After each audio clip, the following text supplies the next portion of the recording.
What's going on, Notre Dame fans? Welcome back to the third game preview on Breaking Down Braves Boys podcast. This one's going to be Notre Dame at Clemson to start a three-game road stretch. In the toughest four-game stretch of Mike Bray's career, he said. We got Clemson tomorrow night, Sunday night, Virginia on Tuesday night at 9 o'clock, Duke on Saturday, and UNC, I think, Monday. This one I'd say is going to be the easiest game out of the stretch. I'll actually be in attendance for this game. They're playing Clemson, who, what's their record? 11-11. Not that great in the ACC. 2-game losing streak to Virginia and Wake Forest. They scored 44 points in each of them. But they are kind of scary because they've beat teams like Duke, Syracuse, UNC. But we're coming into this game 3 straight wins at home against Wake, Pitt, and who's the third team we beat? I don't even know. I know, but I forgot. It's been a really good 3-game stretch. We've seen Nate Lucheski emerge. TJ Gibbs has played arguably the best basketball of his career at Notre Dame. They're looking really good. Clemson didn't really impress me when I watched some of their most recent games. But Mike Bray said they score a lot at home. So let's get into it. So in Mike Bray's press conference a couple of days ago, he said, Clemson makes it hard to get in the paint. They really jam it up. They double the post. He also said they don't pressure the ball as much as other teams. They really pack it in. So that's going to make it really hard to drive. They like to rely on the other team shooting threes, which Notre Dame can do at a high level, especially guys like Prentice Hub, TJ Gibbs, Dane Goodwin, Rex Pfluger can shoot it. Maybe a down game for John Mooney. But we're really going to have to shoot the outside shot well, swing the ball around, because Clemson doesn't really like to give it to us down low. They make it really hard to do that. So that's my first key to shoot the three well, swing the ball well. My second one's going to be win one-on-one matchups. Just like the last couple games, TJ Gibbs, Prentice Hub, they're going to have to beat their man, either get an open three, which seems more likely, or drive to the basket, which seems unlikely. Mike Bray said that they make the half court feel a lot smaller when you play against them. And then lastly, it's going to be turnover to assist ratio.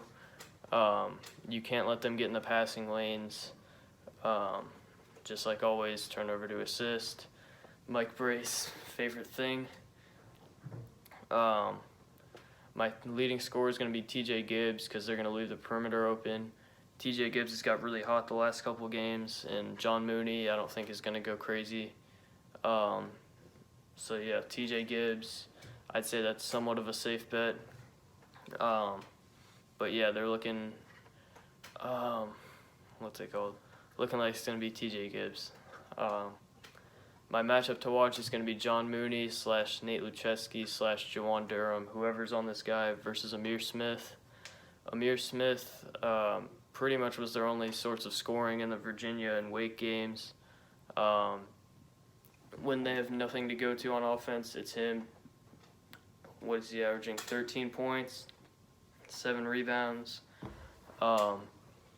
He's pretty much their main offense. All Mike Bray had to say about him was that he's a heck of a college basketball player or something to that extent, he said, which I agree with. He's the only guy on the entire team that stood out to me when I watched 2 games of theirs, 2 full games. He's also going to be my player to lose sleep over. 13 points, 7 rebounds a game.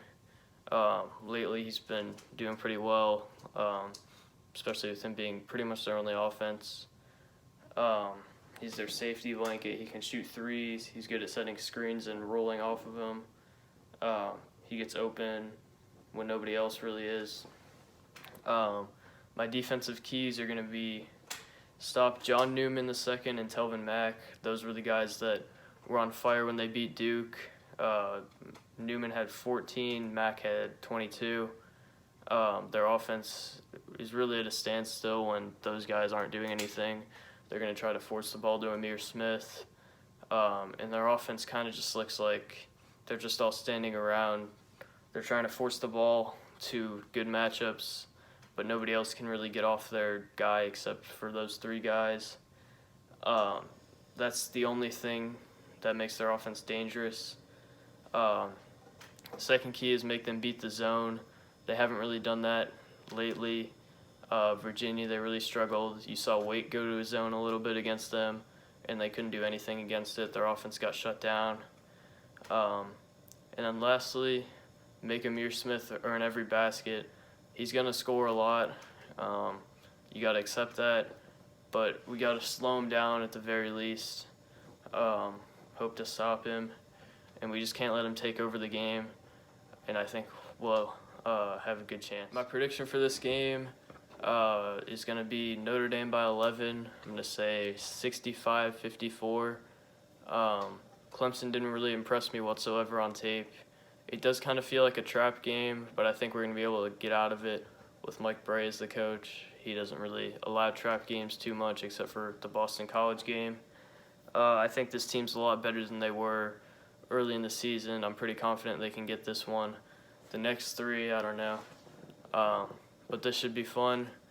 I'd hope it's like Pitt again, but I think Clemson's a little worse than Pitt.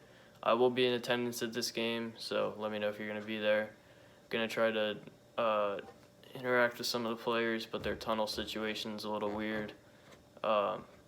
Just want to see the seniors one last time, the last time they come south, or at least close enough to me. So that'll be pretty cool. Thank you guys for watching. Go Irish. Let's beat Clemson, and peace.